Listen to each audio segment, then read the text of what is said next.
قرآن کی ایک آیت پڑھ رہے تھے. قرآن کی آیت کا ترجمہ یہ ہے کہ شکر ادا کرو اللہ کا اور شکر ادا کرو اپنی ماں کا. اللہ کا اس لیے کہ اس نے تمہیں پیدا کیا, ماں کا اس لیے کہ اس نے 9 مہینے تم کو اپنے شکم میں رکھا.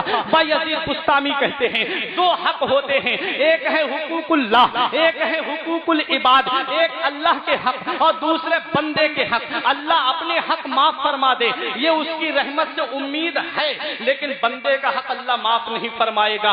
اگر کسی کی آپ نے غیبت کی ہے, اگر کسی کی زمین پہ ناجائز قبضہ کیا ہے, اگر کسی کے پیسے کو آپ نے مارا ہے, اگر کسی کی زمین کو آپ نے ہڑپا ہے, اگر کسی کے مکان پر ناجائز قبضہ کیا ہے, یہ حقوق العباد ہے, یہ بندے کا حق ہے. اللہ معاف نہیں کرے گا جب تک وہ بندہ معاف نہیں کرے گا. اس لیے یاد رکھو مسلمانوں, چوراہوں پہ بیٹھ کر کے کسی کی غیبت مت کرو, دکانوں پہ بیٹھ کر کے کسی کی غیبت مت کرو, چوراہوں پہ بیٹھ کر کے کسی کی چگلی مت کھاؤ, کیونکہ یہ وہ گناہ ہیں جو فرشتے کاندھے پہ بیٹھے لکھ لیتے ہیں. جب تک جس کی غیبت کی ہے وہ بندہ معاف نہیں کرے گا, اللہ بھی معاف نہیں کرے گا. ایک چائے کی چسکی لگا لی, برائیوں میں مشغول ہو گئے. ایک چائے کی چسکی لگا لی, فلاں مسجد کا امام ایسا ہے, فلاں مسجد کا امام ایسا ہے, فلاں مسجد کا امام ایسے کام کرتا ہے. کیا ملتا ہے مسلمانوں؟ اسی کے پیچھے نماز پڑھتے ہو, اسی کے پیچھے ہاتھ باندھ کے کھڑے ہو جاتے ہو, وہاں سے نکلے اسی کی برائیاں کر رہے ہو. کیا جواب دو گے قیامت کے دن؟ میرے رب نے تم سے پوچھ لیا, جس کے پیچھے تو نماز پڑھتا تھا اسی کی برائی کر رہا ہے, کیا جواب دو گے قیامت کے دن؟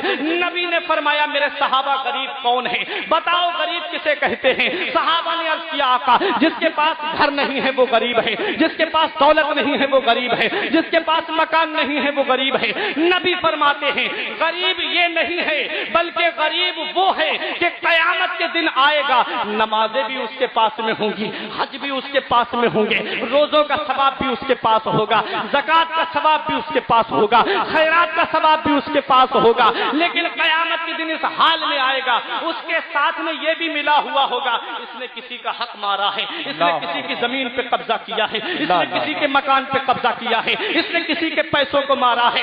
پروردگار عالم قیامت کے دن اس بندے کو بلائے گا جس کا اس نے حق مارا تھا, اسے بھی کھڑا کرے گا, کیونکہ وہ عدالت وہ ہے وہاں جھوٹ بھی نہیں چل سکتا, وہاں تو وکیل بھی جھوٹ نہیں بول سکتے. یاد رکھو مسلمانوں وہ دن تو وہ ہے, اللہ سورہ یاسین شریف میں فرماتا ہے الیوم نختم علی افواہہم وتکلمنا ایدیہم وتشہد ارجلہم. رب فرماتا ہے اس دن تمہارے منہوں پہ مہر لگا دی جائے گی, اس دن تمہارے ہاتھ گواہی دیں گے, اس دن تمہارے پیر گواہی دیں گے. یاد رکھو مسلمانوں ہاتھ سے اگر کسی کا حق مارا ہے یہ ہاتھ گواہی دے گا, پیر سے کسی کے ناحق کی طرف گئے ہو تو یہ پیر گواہی دے گا. اس لیے نبی فرماتے ہیں قیامت کے دن وہ بندہ بھی آئے گا جس کا اس نے حق مارا ہے, اور یہ بندہ بھی ہوگا جس کے پاس نمازیں بھی ہوں گی, روزے بھی ہوں